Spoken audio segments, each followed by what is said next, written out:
Hi guys, today top amazing LEGO Ninjago sets came out in 2016 and it's based on the temple from the Day of the Departed.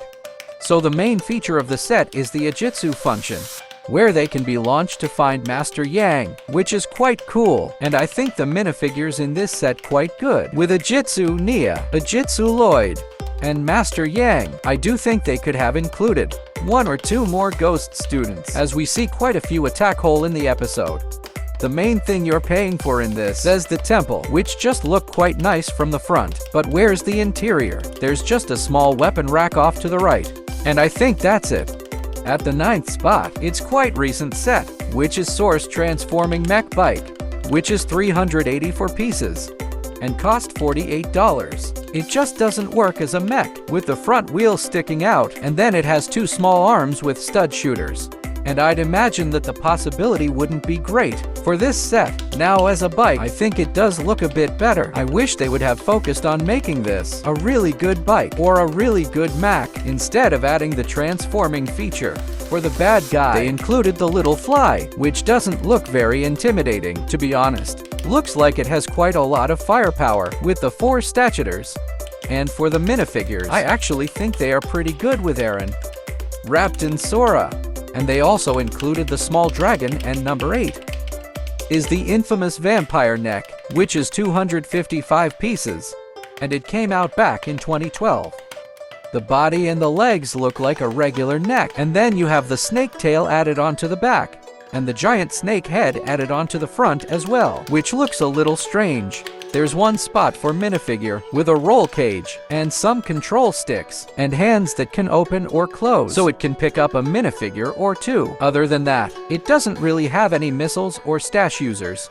For the minifigures, there's nothing too special with Kendall, Cole, and Fang Sui. This didn't actually appear in the show as well, so it's weird that they actually made this set at number 7. Is the Vermilion Invader, which is 313 pieces and is based in the Hands of Time season. I think the color scheme for some of the Vermilion vehicles are just really bland with black, dark gray, and red. And the main function of this says launch the 2 eggs, which contain some red snakes, and I think the mechanism works quite well. Other than that, they included a tiny side bill, which looks like some cover for Zane. And for the figures, they included Hands of Time Zane and 2 Vermilion figures. At number 6 is the Warrior Bike, which is 210 pieces and came out back in 2013.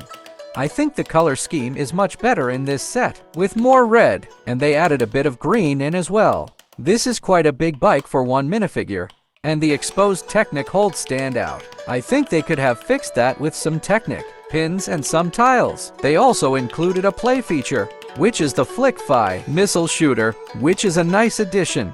Many figures included that actually pretty nice, with Kimona J with a build for jetpack, and a Stone Army Warrior, which looks great.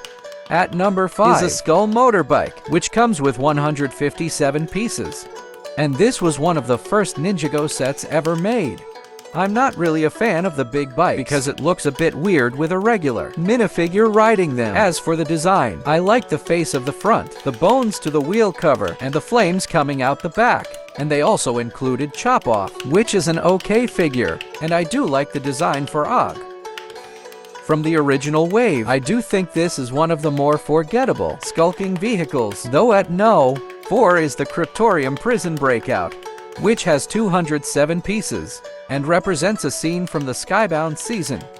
So for the build, there's 2 gel cells on each side, and the gate in the middle can be pulled out for the ninjas to escape. There's also a feature where the baguette can be launched to knock out the one security guard. I think the minifigures of the highlight of this set, with a Stone Army Warrior, Captain Soto, which looks quite good, Skybound Zane with a nice torso print showing some mechanical details underneath the prison suit.